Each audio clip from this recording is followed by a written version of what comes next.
Start. Let's go next to Pat. Pat, you're with Allworth Money Matters. This is so exciting. Listen to you guys. I identified with the fellow who just talked about working from home. I've been working from home since COVID, and I do miss the office kind of thing. So the office really hasn't got back on, I don't think, any company. Not 100%. So I got to tell you, though, so I'm in IT. So I've been working in cubicles my entire 50-year almost IT career. And so I have the nicest office I've ever had in my entire life right now. But, there's a great balance there between office and work from home. I mean, if you can pull it off, right? Yeah. No one wants 100%. Shouldn't say no one. Most people don't want 100% of both. They like the flexibility of their Yes. Yeah. It's nice not having to commute to Sacramento. I live up in Rockland in the area, the greater Sacramento area where you guys are at. Yep. Anyway, I've called in before. I've been listening to you guys since the 90s. Nice. So I really appreciate you guys a lot. But all of that frivolity, let's move on, I suppose. So I'm 70, almost 71. I'm still working. A couple more years, I do contracting work for the state of California, so I'm part-time on a Medicaid project. But I've got $3.6 million in IRAs. Of only about $40K of that is in a Roth. The rest of it's traditional IRAs, all been rolled in through various 401ks and that sort of thing over the years. SEP IRA as well. I own my own small business now, sole proprietor. And are you still funneling money into that, SEP? No, I stopped this year because, and I think the last time I talked to you guys, I told you I wound up having a situation where we wound up buying another house to help one of our kids who was finding difficulty even renting in this area. And so I took started taking some money out to buy that house, and that good. That stopped my contributions because no point in contributing while you're taking out, right? So okay. But it's kind of an early, it's like, okay, we got 20 more years, God willing, and then you'll inherit plenty of money to buy a house, but they actually need a house today. Yeah, that's right. That's right. Well, there's a study I saw the other day that in California, the percentage 18%. That of home transfers are inheritances now. Yeah, but because people can't afford to buy them. I saw that same study, Scott, but I was questioning whether the people actually sold the homes, lived in the homes. It didn't tell us that. Whatever. Yeah. But it's anyway, it's almost impossible for a young person. That's right. And I assume you're a retired annuitant.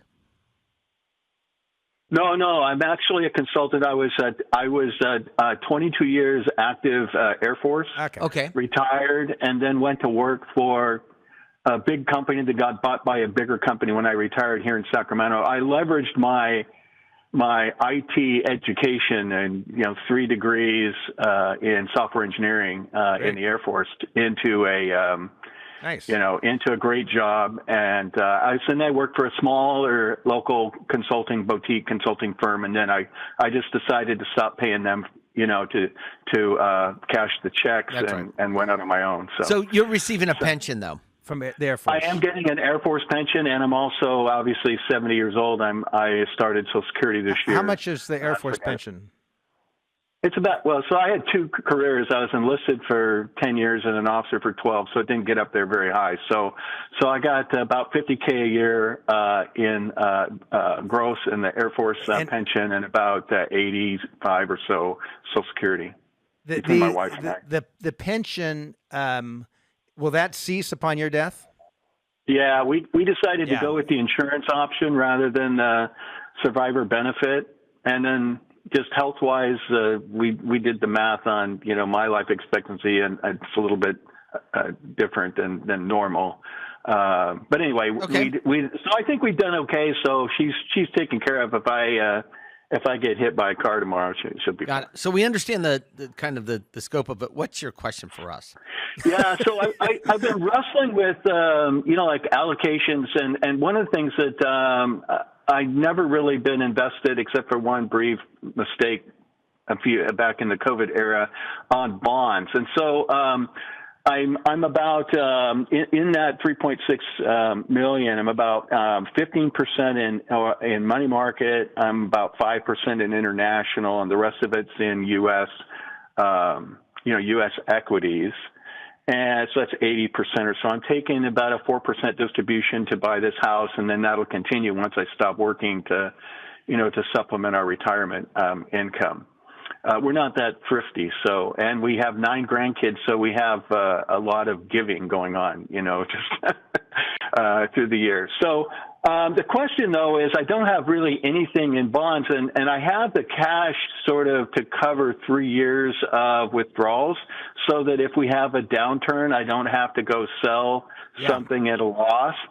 But eventually you got to sell, right? I mean, if you're going to take distributions, eventually you got to sell something. Yeah. And then you also have, well, what if it goes longer than that? What if we go back to interest rates are at 0 again? So my thought was that, should I have part of my sort of my liquid position in bonds, so that I lock in a little bit higher interest rate than I can get, in a high interest money market? Or kind of the other side of it is, should I take part of that 80% that's currently in equities and put some of that in bonds for the purpose of sort of cushioning, a downturn? So I have been listening, and I'm, trying to be educated and things like that. But still, it's like, okay, but I've done pretty well So, Pat, in the equity investments. Pat, do you have any money outside of the 401k? No. 0. It's all in the houses.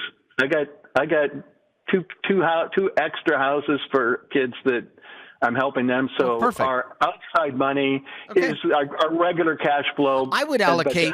I would allocate a little bit more money to. I think you're pretty high on equities. If you weren't touching these dollars, then it's fine. But the reality is, and I'm assuming it sounds like you're going to quit working at some point in time coming up, or is that not?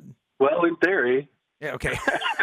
My wife told me I have to figure out what I'm going to do before she'll let me retire. Yeah. She doesn't want me sitting around the house I understand. watching soaps. I'd push that allocation to 30 or 35% bond. Cash and bonds. Cash and bonds, yes, correct. I would agree with that. Because you want more than 3 years of expenses, which I think you have anyway, but considering you've got 15% money markets, it sounds like more than 3%. That's, but because if you're you're taking a 4% distribution. So that's about actually probably about 5 years. There, I would, but I'd move it to 30%. I would too. And I'd probably have a little more international. Yeah. Than 5%. And even up the international from 5%. Huh? Oh, yes. Well, this wouldn't, yeah. Yeah. I just think about the money that we manage at Allworth. We have more than, that's about 6% of the. Well, just give me a breakdown. I'd put 45% U.S., 15% international, and a little bit more. But U.S. you got more money than if it was 360,000 instead of 3.6 million. You could have a very simple portfolio. 3.6 million, you get a little opportunity for some other, like you mentioned bonds. You're probably not going to want to just stick it in the total bond market index, total bond index. Yeah, I mean, but it's in an IRA. It's in an IRA, so you've got lots of choices. Yeah, you've got lots of choices. I mean, but the answer to your question is yes. Increase the bond exposure some. And would you do like straight purchase of bonds then, as opposed to buying a fund? I'd buy a fund. I had several funds. Yeah. Okay. Who manages your money? I do. Well, I have it in Fidelity, so I have a. Let me ask you this: I have enough, so I have an advisor but it's not a fiduciary advisor like you guys. If you died today in a car accident, would your wife be able to manage these dollars? Does she have the same breadth of knowledge? An advisor. I got to be really transparent with you. An advisor for you would pay for itself, not cost you. Just based on some of the things that we were looking at. That's our opinion. So he called for our opinion. Like I said, I listen. I listen. I've been toying with this for a while. I had an advisor a number of years ago, and I wound up letting him go because I didn't care for the way that he was managing the money. But so I just not all myself. you know that not all advisors are the same. I mean, obviously, not all IT consultants are the same. Yes. True. No. Yeah. All right, Pat. We wish you well. All right. Appreciate Hey, you listening to our show for 30 years. We agree with you on a good time to reduce that allocation a bit. So glad you called.